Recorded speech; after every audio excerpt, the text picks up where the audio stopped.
web, qu'elles soient en environnement Java ou .NET. Comment protéger ces applications et comment remonter les informations qui peuvent venir de ces applications sous format de log à destination d'une infrastructure de supervision de la sécurité, c'est-à-dire un CIEM. Comme je vous le dis, donc, je suis Jean-Philippe Sanchez, j'appartiens à une organisation Microfocus qui s'appelle Galia, qui englobe la France, la Belgique et le Luxembourg. Durant toute cette présentation, sur la partie présentation où je vais opérer, où je vais essayer donc d'aborder les différents points donc, pour que ce soit le plus clair possible. Et à la fin de la présentation, on va garder quelques minutes pour que vous puissiez poser des questions. Pendant toute la durée de la présentation, dans la partie chat, vous pouvez rentrer vos questions. Et comme je vais essayer de faire deux choses en même temps, j'aurai du mal à vous répondre en même temps quand vont apparaître les questions. Donc, si vous avez des questions, on les traitera à la fin de la présentation. Donc, on va se garder 5-10 minutes à la fin de la présentation pour répondre à vos questions. Bienvenue à tous et nous allons commencer sur donc, la solution de RASP, de Runtime Application Self-Protection de Fortify, du groupe Microfocus, qui s'appelle App Defender. Aujourd'hui, quand on parle de périmètre de sécurité, il y a des choses qui sont complètement maîtrisées, c'est-à-dire donc la sécurité au niveau du réseau, la sécurité au niveau des équipements qu'on va pouvoir retrouver au niveau des postes de travail, des serveurs, des équipements de stockage, donc des NAS, des SAN, etc., plus les OS. Donc, généralement, on va avoir un ensemble de composants qui vont être surveillés à travers donc, des équipements qui vont être des firewalls, des switches, des routeurs et des sondes qui sont posées sur donc, les OS et certaines applications qui peuvent tourner sur ces OS qui vont vous permettre en fait d'identifier des malwares, des mauvaises manipulations qui viennent d'utilisateurs de l'extérieur ou de l'intérieur. D'une manière générale, aujourd'hui, la sécurité, c'est pour être le plus proactif possible, on va chercher à identifier les vulnérabilités pour pouvoir répondre de manière la plus adéquate possible avec donc, les équipements de sécurité précités. La seule problématique qu'on va rencontrer aujourd'hui, c'est que de plus en plus, nos applications, on va donc les exposer sur le cloud, sur le web, et à partir de ce moment-là, mettre en place des mécanismes de sécurisation de ces applications, ça va passer à travers le réseau, à travers éventuellement les OS et donc les équipements qu'on va pouvoir positionner donc, sur les serveurs qui hébergent ces applications. Mais une fois qu'on a passé toutes ces barrières, on est directement dans l'application. Donc, typiquement, si jamais je suis arrivé avec mon HTTPS à rentrer dans l'application, ben, j'ai accès à un grand nombre de fonctionnalités, de données d'une manière générale ou d'informations qui vont être hébergées à l'intérieur de l'application. Être capable donc d'auditer ce qui est en train de se passer, être capable donc d'identifier des vulnérabilités et l'exploitation de ces vulnérabilités, c'est quelque chose qui devient très compliqué, tout simplement parce que quand on est dans l'application, ben, généralement, on ne va pas surveiller le comportement de l'utilisateur à l'intérieur de l'application. Et si on ne fait que le surveiller, on ne va pas le bloquer si jamais l'utilisateur essaie donc d'accéder à des vulnérabilités ou d'exploiter des vulnérabilités qui ont pu être détectées précédemment.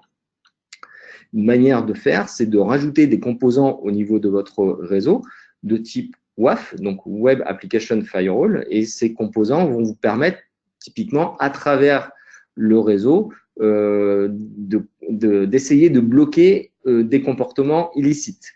L'inconvénient, c'est qu'à partir du moment où vous allez utiliser du HTTPS, c'est-à-dire que les données vont être chiffrées au niveau de vos communications, ben, il va y avoir un problème pour identifier ce qui est en train de faire l'utilisateur à l'intérieur donc de son navigateur.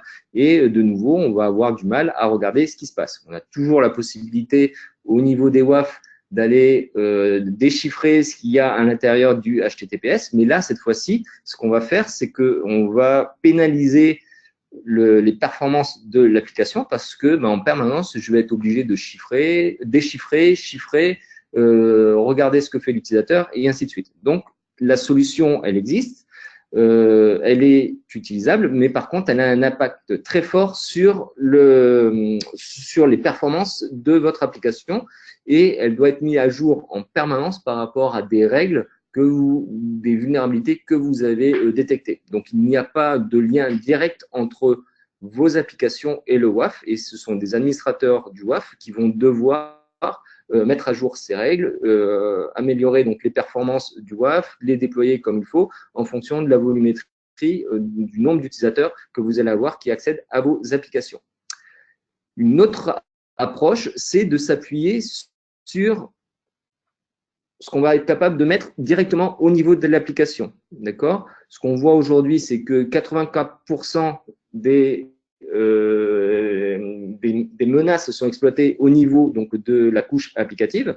Ce qui est important de faire, c'est dès la couche applicative, être capable donc d'identifier les vulnérabilités, être capable donc de bloquer éventuellement les accès des utilisateurs, donc des hackers ou des personnes malveillantes, être capable également de remonter ces informations à votre outil de supervision de la sécurité, qui va être, par exemple, un SIEM. Quand on regarde ce qui existe aujourd'hui au niveau des applications, et donc si je regarde typiquement le modèle DevOps, on va avoir sur la première étape en fait du développement de votre application, c'est-à-dire donc la partie design et code, on va être capable de mettre en place des outils d'analyse statique de code, donc c'est-à-dire du SAST, du Static Application Security Testing. On va être capable donc là d'identifier des vulnérabilités au niveau de vos applications. D'accord? Par contre, on ne corrige rien, on montre des vulnérabilités aux développeurs et ces développeurs, après, devront faire de la remédiation.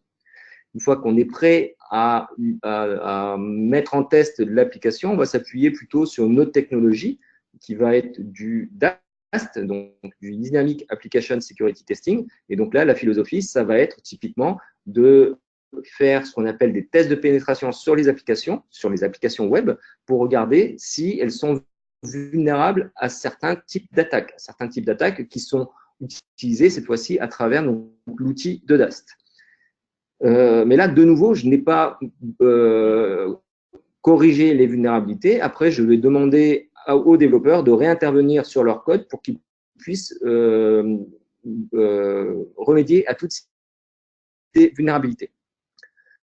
Pour pouvoir bloquer les vulnérabilités, bloquer donc les actions illicites, on va s'appuyer cette fois-ci sur ce qu'on appelle du RASP, du Runtime Application Security Self-Protection, pardon. Et là, la philosophie, ça va être d'identifier en amont les vulnérabilités, mettre en place des règles qui vont bloquer ces vulnérabilités ou qui vont loguer ou faire des actions sur ces vulnérabilités. Et à partir de ce moment-là, on va pouvoir protéger l'application. Si on revient sur les deux premiers composants, que sont le SAST et le DAST, en fait, la grosse différence entre les deux solutions, c'est que d'un côté, on va travailler sur le code à destination des développeurs et de l'autre côté, on va travailler sur une application qui tourne plutôt à destination des spécialistes de sécurité, des auditeurs de sécurité. Quand on va parler du SAST, on va avoir les lignes de code qui contiennent la vulnérabilité. Et quand on va parler donc du DAST, on va plutôt avoir les URL ou les pages qui vont contenir là où les vulnérabilités. D'un côté, on va avoir des faux positifs, donc un grand nombre qu'on va essayer donc de réduire à travers du triage au niveau des faux positifs pour la partie SAST, et de l'autre côté, sur le DAST, on va plutôt avoir des faux négatifs. D'accord? Donc là, le but du jeu, c'est de montrer en fait quelles sont les pages qui sont attaquables et quels sont donc les composants dans mon application sur lesquels je dois opérer des remédiations. Les résultats des deux côtés, c'est d'un côté, comme je le disais, sur le SAST, on va avoir le détail de ce qui s'est passé au niveau du code et quelles sont les lignes de code donc, sur lesquelles opérer les remédiations. Et de l'autre côté, on va plutôt demander aux développeurs donc, de regarder les URL qui ont été utilisées et d'aller chercher à l'intérieur de ces URL donc les lignes de code qui sont à modifier. Donc, c'est plus difficile au niveau des développeurs. Par contre, on va pouvoir tester l'application en réalité.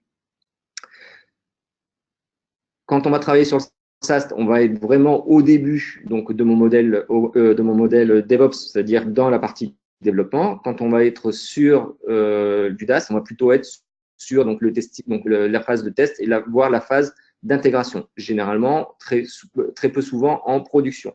Donc, ça veut dire que normalement, quand je passe sur la partie production, mon application a déjà été bien testée. D'autres termes qui vous parlent donc un petit peu donc, de ces deux technologies. Donc là, la philosophie, c'est vous montrer qu'aujourd'hui, sur vos applications, vous savez les protéger en amont. Vous pouvez être proactif, c'est-à-dire que vous allez identifier des vulnérabilités et une fois que ces vulnérabilités sont identifiées, vous allez demander à des développeurs de faire de la remédiation sur ces vulnérabilités. Quand on va faire du DAST, on va pouvoir très bien prendre du résultat en fait, de pen testing, de test de pénétration, générer des fichiers de configuration à destination de votre WAF, Web Application Firewall, et à partir de ce moment-là, essayer d'implémenter des mécanismes de blocage au niveau du WAF pour éviter que les vulnérabilités soient utilisées, même si elles n'ont pas été remédiées au niveau donc, de la partie développement. Une manière plus simple de le faire, c'est de corréler ces deux informations, de prendre les informations de vulnérabilité que vous pouvez avoir au niveau du SAST, que vous pouvez avoir au niveau du DAST, et à partir de ce moment-là, être capable de remonter les informations en termes de configuration directement sur la partie RASP, dont on va parler tout à l'heure. Une autre fonctionnalité qui est intéressante également au niveau du RASP, et qui n'est pas du tout fournie sur la partie SAST et DAST, c'est la partie log management.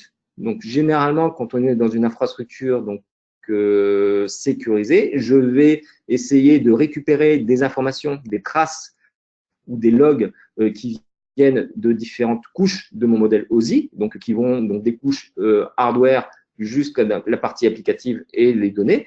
Je peux donc le faire couche par couche ou alors, de manière préférentielle, je vais intégrer toutes ces informations dans sur une seule et même destination qui va être mon SIEM. Et à partir de ce moment-là, je vais avoir un seul et même dashboard sur lequel je vais pouvoir opérer de la corrélation et qui va me montrer ce qui est en train de se passer sur mon environnement et être capable de réagir en temps réel à travers de la corrélation et de l'agrégation pour bloquer donc les accès ou les comportements illicites. L'avantage du SIEM, c'est que dès le départ, je vais pouvoir donc configurer mes règles d'agrégation, de corrélation et donc la gestion en fait de tout mon environnement de sécurité. Ça va m'aider à identifier très rapidement les incidents de sécurité, de les documenter et d'apporter la bonne réponse à ces incidents de sécurité. Et après, je vais documenter donc ce qui s'est passé pour pouvoir de nouveau préparer mes règles de corrélation, d'agrégation, mes différents tableaux de bord que je veux montrer à l'intérieur de mon SIEM et ainsi de suite.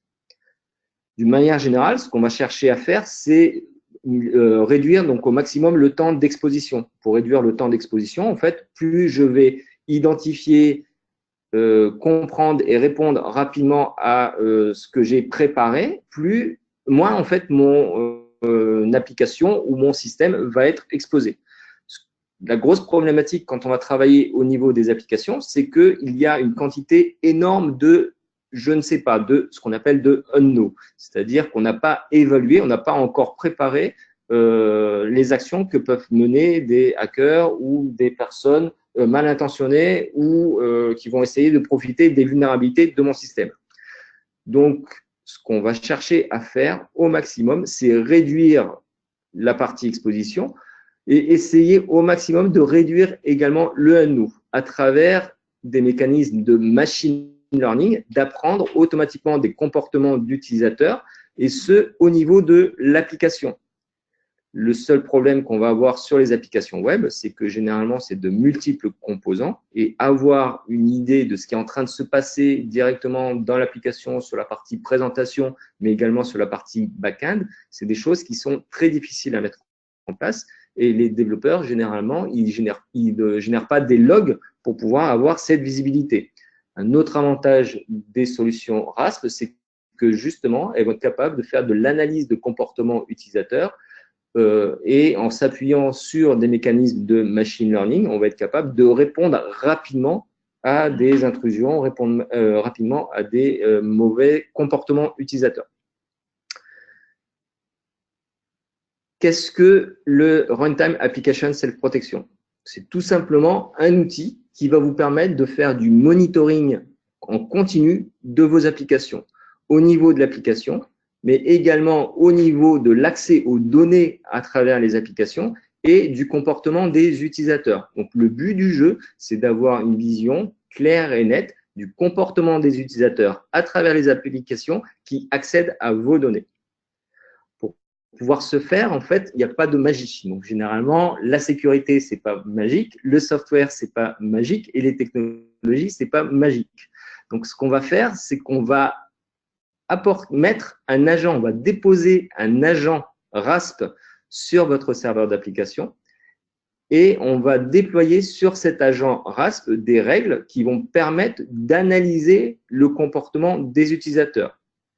Donc ça, ce n'est pas une technologie qui est propriétaire Micro Focus ou Fortify, c'est vraiment une technologie du marché qui existe. D'accord? Donc le RASP, c'est vraiment quelque chose que vous pouvez retrouver chez d'autres éditeurs.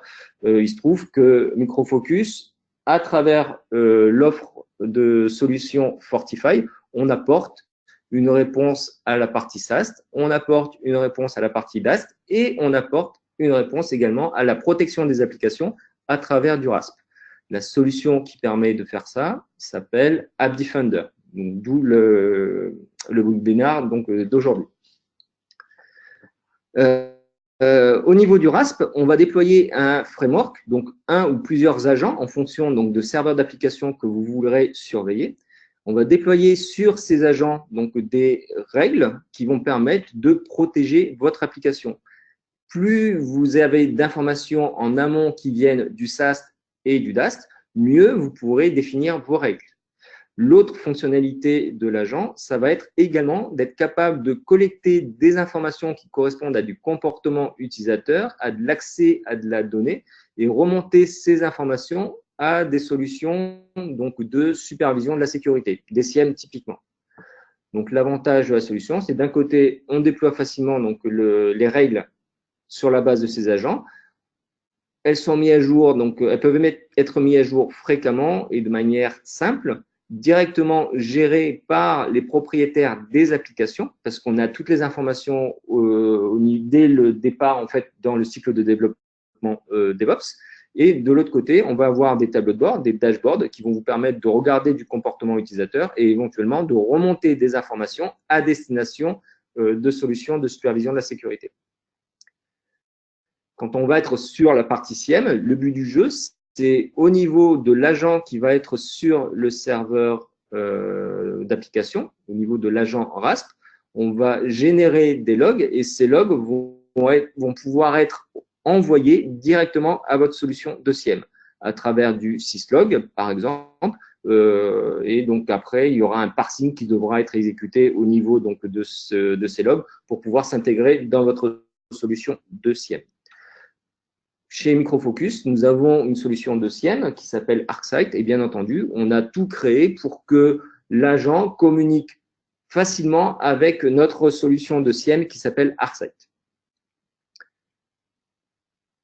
App Defender, comme on l'a vu dans les slides précédents, c'est vraiment la solution qui va vous permettre de récupérer ces informations à travers un agent App Defender, de les remonter à votre dashboard de supervision App Defender qui va plutôt être l'application de monitoring de l'agent et des intrusions ou à destination d'une solution de SIEM qui va vous permettre cette fois-ci de faire de la corrélation d'incidents de sécurité qui va me permettre également de mettre de la réponse automatique, pas que au niveau de l'agent. On ne peut ne pas faire que bloquer le comportement au niveau de l'application. Quand on va parler de logging, c'est ça qui est intéressant. Et on va voir en fait que notre application App Defender n'arrive pas toute seule. Elle arrive avec un grand nombre de policies, un grand nombre de catégories qui vont vous permettre finement d'identifier quelles sont les actions. Quand on va parler de logging, aujourd'hui, on arrive avec 60 catégories donc de logs qui vont être gérés. Ça va être des logs d'écriture et de lecture sur des fichiers, des ouvertures, des fermetures des sessions HTTP ou HTTPS, des succès ou des échecs en termes de logging, et après tout le comportement qu'on peut également avoir sur la chaîne de back-end, c'est-à-dire si jamais vous faites des accès à vos serveurs de base de données, à votre infrastructure big data, etc., on va être capable de tracer également ces informations-là. Et comme on travaille dans notre infrastructure qui s'appelle ArcSight, on va être capable de générer des logs dans un format CEF, c'est le format Common Event Format de ArcSight, et être capable de remonter ça directement à notre serveur de SIEM qui s'appelle ESM, c'est-à-dire Enterprise Security Manager. Quand on parle de protection, donc là, de nouveau, on va être capable, donc on a à travers des règles identifié les différentes vulnérabilités qui sont possibles. On va déployer des règles qu'on va pouvoir ranger sous format de catégories, et à partir de ce moment-là, je vais pouvoir protéger mon application ou mes applications par rapport à des accès interdits, dans ce qu'on appelle les privacy violations, mais également par rapport à des injections diverses et variées, comme de l'injection SQL, comme du XSS, comme de l'injection de commandes, comme des problèmes d'authentification, et ainsi de suite. Et là, le but du jeu, c'est vraiment de monitorer l'application à travers cet agent et de protéger l'application en bloquant directement les tentatives d'exploitation des vulnérabilités que j'aurais pu identifier au préalable. Deux composants donc sur la solution. Un premier composant qui va être l'agent AppDefender et un deuxième composant qui va être le serveur AppDefender. Le serveur AppDefender, c'est l'infrastructure, en fait, les technologies qui vont permettre d'identifier les vulnérabilités, de pousser les règles à destination des agents et de récupérer les informations qui viennent des agents. L'avantage de la solution AppDefender, c'est qu'on intègre également une intelligence artificielle à l'intérieur qui va apprendre au fur et à mesure du comportement utilisateur. Et à travers donc la console AppDefender, on va pouvoir vous dire, ben voilà, on a identifié des comportements qui nous paraissent comme des comportements illicites, donc des comportements sensibles. Est-ce que vous voulez monitorer ces types de comportements? Est-ce que vous voulez bloquer les actions qui sont faites en fonction de ces comportements? Donc ça, on va le faire directement au niveau donc, de l'infrastructure AppDefender. Et l'agent va être capable également de renvoyer des logs à destination de solutions SIEM. Et entre autres, parmi les solutions SIEM qu'on va être capable de gérer, il y a bien entendu la partie ArcSight. Quand on va parler de self-protection donc des applications, généralement, on va parler donc des abus d'usage de l'application. On va parler donc de vulnérabilités qui auront pu être identifiées lors du développement des applications ou lors des tests en fait des applications qui sont en développement. Donc typiquement, remédier à une vulnérabilité, c'est quelque chose qui prend du temps. Donc en mettant en place une solution de protection en sachant très bien qu'il y a une vulnérabilité qui existe au niveau du code ou alors au niveau de l'application quand on a fait tourner donc, les tests de pénétration en DAST, ça va me permettre en fait de conserver mon application en production et de donner du temps aux développeurs pour remédier aux vulnérabilités. Et donc, le but du jeu également, c'est de pouvoir s'intégrer également avec des applications tierces parties. Vous pouvez très bien dire, j'ai une application dont je suis propriétaire, dont j'ai accès au code, auquel cas, donc je vais utiliser la solution DAST pour pouvoir me donner du temps pour pouvoir remédier aux vulnérabilités sur mon code. Mais je peux très bien dire, j'ai des applications dont je ne suis pas propriétaire et j'ai aucun moyen en fait de modifier le code. Pour autant, j'ai identifié dans ces applications des vulnérabilités. J'ai besoin de protéger rapidement ces applications et de demander à mon fournisseur d'applications de résoudre en fait ou de remédier à ces vulnérabilités. Donc, on va de nouveau pouvoir utiliser l'application self-protection pour pouvoir répondre à ce type de problématiques. Et enfin, vous avez les nouvelles vulnérabilités qui sont identifiées où on n'a pas encore apporté de solutions au niveau du développement des développeurs. Et donc, à partir de ce moment-là, on va de nouveau pouvoir protéger l'application. Donc là, vous voyez que les bénéfices, c'est vraiment être capable d'intervenir très rapidement au niveau de l'application et de protéger très rapidement l'application. Quand on va parler de SIEM, donc on va chercher également, en fait, j'ai perdu mon slide sur le SIEM, mais donc on va chercher également à protéger mes applications au niveau donc, du SIEM également, en remontant les logs à destination de votre infrastructure de SIEM et en intervenant rapidement à travers de la corrélation ou de l'agrégation pour cette fois-ci automatiser des actions ou demander à des analystes ou des administrateurs des applications d'intervenir rapidement sur l'application ou sur donc ou communiquer avec les gens du réseau pour pouvoir modifier donc leur WAF pour bloquer certains types d'accès, WAF ou firewall. La solution, comment est-ce qu'elle fonctionne? Donc, on va avoir des agents qu'on va déployer sur vos serveurs d'application, donc vos Apache, vos Tomcat et ce type donc d'infrastructure. Et on va avoir, nous, dans l'infrastructure donc App Defender, différents composants. Un composant qui s'appelle l'Agent Interface, qui va me permettre de contrôler donc mes événements, de remonter les événements, donc les logs qui viennent de mes applications, mais également d'être capable d'intervenir à travers donc le command channel directement sur donc les agents pour leur faire des actions qui vont pouvoir, par exemple, être bloquées, typiquement des accès illicites. On va avoir toute la partie Event Processing and Data Analytics qui va me permettre cette fois-ci de répondre automatiquement à des comportements illicites que sur lesquels je n'ai pas déployé de règles. Et donc, à partir de ce moment-là, on va avoir vraiment cette partie Data Analytics et Machine Learning qui va me permettre de pousser des nouvelles règles en fonction de ce que vous avez défini. Sur la partie stockage, on va être capable de stocker donc, les logs pour pouvoir donc, avoir un point d'archivage, mais également tous ces comportements et pouvoir faire après des tests sur des comportements ou faire dérouler des tests a posteriori pour essayer de recréer en fait l'attaque qu'il y a pu y avoir sur vos applications. Et enfin, vous avez donc une interface utilisateur, donc qui est dans un GUI, et également une REST API, donc des web services qui vous permettront donc de faire communiquer notre application App Defender avec différents types de solutions. D'accord? Donc ça, c'est la solution on-premise, c'est-à-dire qui est installée chez vous.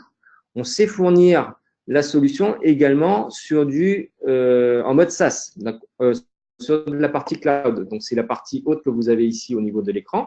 Donc, vous pouvez très bien dire, je veux que ça soit le Microfocus, donc les data centers et les analystes de Microfocus qui mettent en place une solution donc, de App Defender. J'ai déployé chez moi donc le client final des agents App Defender qui vont être capables de communiquer avec l'infrastructure SaaS de Microfocus. Ce qu'on peut faire également, c'est, et du coup, le fonctionnement est exactement le même que ce que je viens de décrire. Maintenant, ce qu'on sait faire également, c'est travailler en mode hybride, c'est-à-dire que vous pouvez très bien avoir votre infrastructure on-premise de App Defender et faire communiquer votre infrastructure on-premise de App Defender avec celle qui est hébergée dans le SaaS. Et donc là, l'avantage de ce type de solution, c'est tout simplement exploiter donc, les ressources Microfocus, les analystes, les personnes qui vont vous aider à développer des nouvelles règles et vous aider à maintenir toute la partie machine learning, analytics et diffusion donc des règles qui vont être capables de protéger vos applications. D'accord? Donc là, c'est un service global qui peut être basé sur du on-premise, auquel cas vous êtes propriétaire à 100% de la solution, en mode SaaS, auquel cas on va faire appel aux analystes et aux administrateurs de la solution Fortify App Defender pour pouvoir opérer donc le service pour vous et vous rendre en fait un résultat, que ce soit sur la partie log management ou la partie protection de vos applications. Ou alors, vous pouvez travailler également en mode hybride. Et donc là, ça vous permettra donc de vous décharger de certaines tâches d'administration, de configuration et vous appuyer sur les analystes, les experts de Microfocus. L'intégration sur de la protection d'application. Donc là, vous avez les différents périmètres sur lesquels on va être capable d'intervenir directement. Au niveau des inputs, donc être capable de détecter des injections, donc XSS ou autres. Au niveau des accès sur vos puits de données, vos databases, qui peuvent être de la database relationnelle, de la Hadoop du NoSQL, etc. Donc, différents types de databases. Traquer également les accès sur vos file systems et également sur toutes les communications qui peuvent y avoir vers l'extérieur. Donc, tout à l'heure, je vous parlais d'une trentaine de catégories. Voici les catégories qu'on va être capable, donc les catégories de vulnérabilité qu'on va être capable d'auditer directement à travers la solution Application Defender, donc App Defender. L'avantage de la solution, c'est qu'elle arrive avec tout un ensemble de règles qui permettent de répondre à ces différentes catégories. Donc là, c'est que les catégories. En dessous, vous avez des règles. Et tout ça, ça arrive out of the box. Donc, vous n'avez pas besoin, en fait, de redévelopper après vos règles. Vous appliquez simplement, dans l'interface graphique, dans le GUI, c'est simplement dire j'active cette règle pour la protection ou j'active cette règle pour du contrôle et remonter une information à l'intérieur de la solution de protection de l'application. De l'autre côté, on va être capable de communiquer avec votre SOC, votre infrastructure de supervision de la sécurité, donc du SIEM. Et donc là, on va être capable de remonter des logs à direction du SIEM. On va être capable de contrôler, donc d'identifier des attaques, de monitorer des attaques et de vous protéger par rapport à certaines attaques et certaines violations que vous pouvez avoir.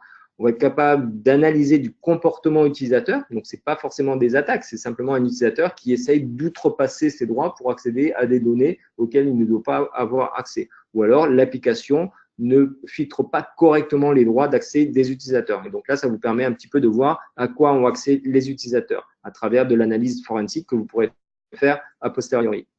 Vous allez pouvoir également identifier qui accède à quoi en termes de fichiers, en termes de données et éventuellement quelles sont donc, les actions illicites que peuvent faire ces utilisateurs sur ces puits d'informations et puits de données.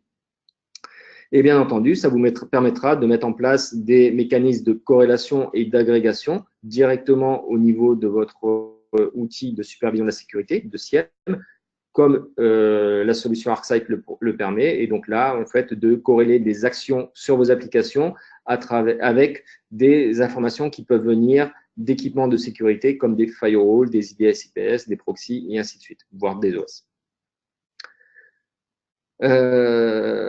Comment est-ce que ça fonctionne? C'est ce que je vous ai indiqué tout à l'heure. Donc, vous avez l'agent qui est capable de générer deux flux, donc un flux de protection,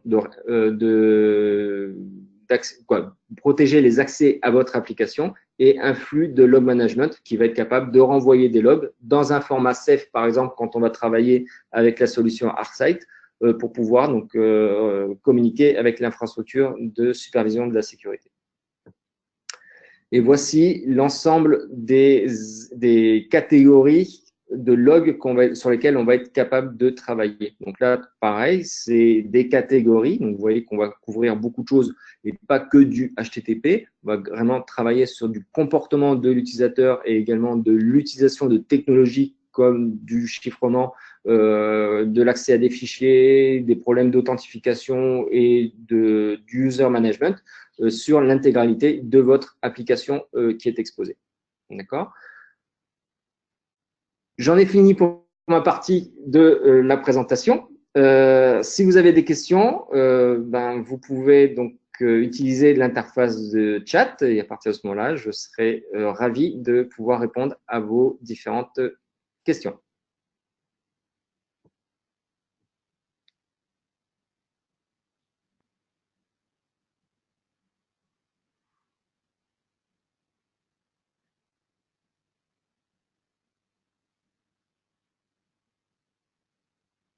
Donc moi, j'aurais une question. Est-ce que parmi vous, il y avait des personnes qui connaissaient déjà donc, cette technologie qu'on appelle le RASP, donc le Runtime Application Self-Protection?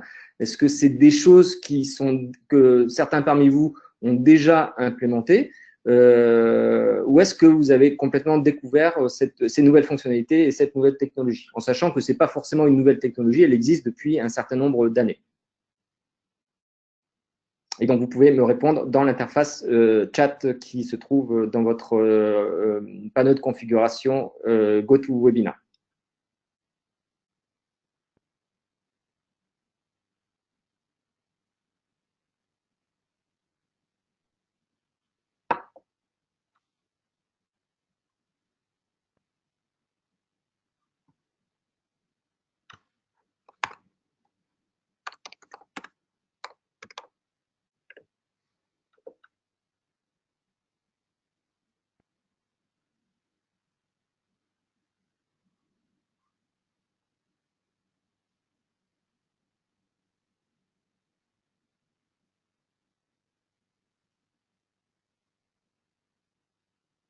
Donc, je n'ai pas de questions. Bah, ça veut dire que sans doute j'ai été très clair ou j'ai pas du tout été clair et je vous ai perdu. Auquel cas, donc, n'hésitez surtout pas à revenir vers nous pour qu'on puisse faire des présentations donc directement donc pour vous expliciter un petit peu plus la présentation, la fonctionnalité et comment c'est des choses que vous pouvez mettre en place facilement chez vous, sachant que d'un côté on a vraiment donc la possibilité d'installer donc la solution on-premise, c'est-à-dire sur vos centres de données, ou alors vous pouvez tester, évaluer donc la solution dans notre infrastructure donc SaaS. Donc sachez que donc là on a la possibilité de monter des POC très facilement sur ces infrastructures, d'accord, et qui vous permettra d'avoir un accès directement à l'application Fortify qui s'appelle Application Defender.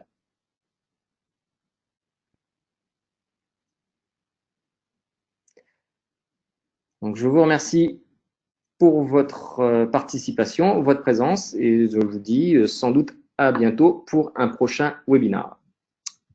Au revoir tout le monde.